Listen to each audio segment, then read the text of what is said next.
Grâce à notre oscillographe, on a fait meilleure connaissance avec le courant alternatif. Il se représente par une sinusoïde que l'on peut dessiner grâce à une flèche. La longueur de cette flèche représente la valeur de l'intensité maximale ou de la tension maximale. Le courant alternatif se caractérise aussi par sa fréquence. Maintenant, si nos messieurs veulent bien nous apporter notre circuit électrique élémentaire, nous allons le brancher sur une source alternative et étudier ce qui se passe. Les valeurs instantanées de l'intensité et de la tension aux bornes de la résistance ont une allure sinusoïdale. À tout moment, la loi fondamentale reste valable. De plus, les flèches intensité maximale et tension maximale sont exactement parallèles. Courant et tension sont, comme on dit, en phase. La tension est maximum quand le courant est maximum. La tension est nulle quand le courant est nul.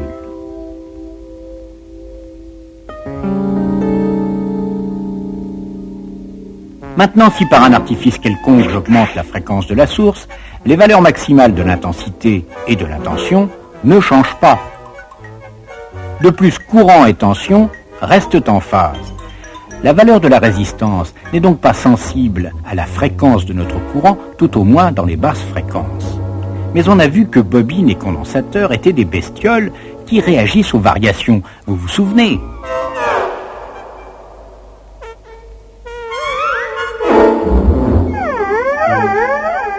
Or, le courant alternatif est une variation permanente. Et plus la fréquence est élevée, plus la variation est rapide, de sorte qu'il y a fort à parier que bobines et condensateurs vont être sensibles à la fréquence du courant alternatif. Mais de quelle façon ? Monsieur Ohm, s'il vous plaît, veuillez remplacer une résistance du circuit par une bobine. Envoyons le courant alternatif. L'intensité dans le circuit et la tension aux bornes de la bobine décrivent encore des sinusoïdes. Oui, mais elles sont décalées dans le temps. Autrement dit, nos deux flèches intensité maximale et tension maximale ne sont plus sur le même axe. Elles sont déphasées de 90 degrés. L'intensité maximale arrive un quart de période après la tension maximale.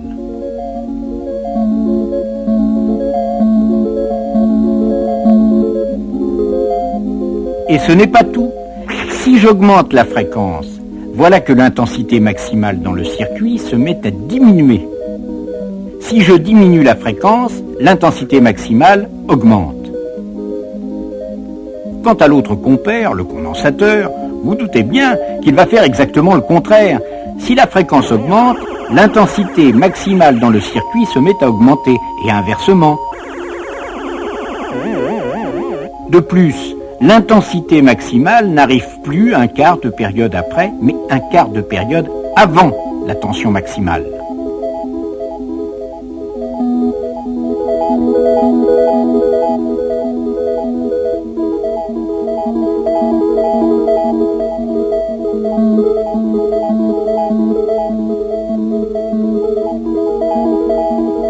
Ainsi, bobines et condensateurs se comporteraient comme des résistances, et de fait on peut mesurer à leur borne une tension. Mais une résistance, elle, ne varie pas quand la fréquence augmente ou diminue. Elle laisse toujours passer la même intensité maximale. Tandis que bobines et condensateurs, ce n'est pas du tout ça, on l'a bien vu.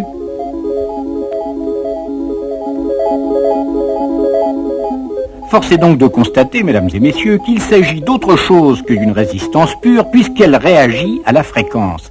Ce quelque chose, appelons-le la réactance, et notons-la X. Alors, gravez bien ceci en lettres d'or sur vos tablettes de granit. La réactance d'une bobine, dite réactance inductive, augmente quand la fréquence augmente, et le courant est en retard d'un quart de période sur la tension à ses bornes. La réactance d'un condensateur, dite réactance capacitive, diminue quand la fréquence augmente et le courant est en avance d'un quart de période sur la tension à ses bornes.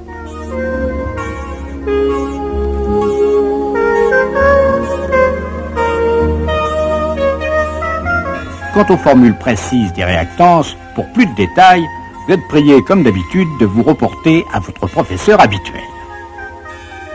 Il faut faire remarquer enfin que les réactances capacitives et inductives s'expriment aussi en ohms. Tout cela, allez-vous dire, pas bien compliqué. Dès qu'on connaît la fréquence, on peut calculer les réactances. Et puis, on manipule tout ça comme des résistances ordinaires. Eh bien non, non, non, 1000 fois non. Dans un circuit alternatif, quand on a en série des résistances et des réactances, eh bien 2 et 2 ne font plus 4. Évidemment, c'est assez troublant, mais vous vous doutez bien que cela provient de nos fameux déphasages. Je vois que nous avons parmi nous M. Fresnel, le grand spécialiste des flèches tournantes, qui nous fera le plaisir prochainement de nous expliquer ces mystères.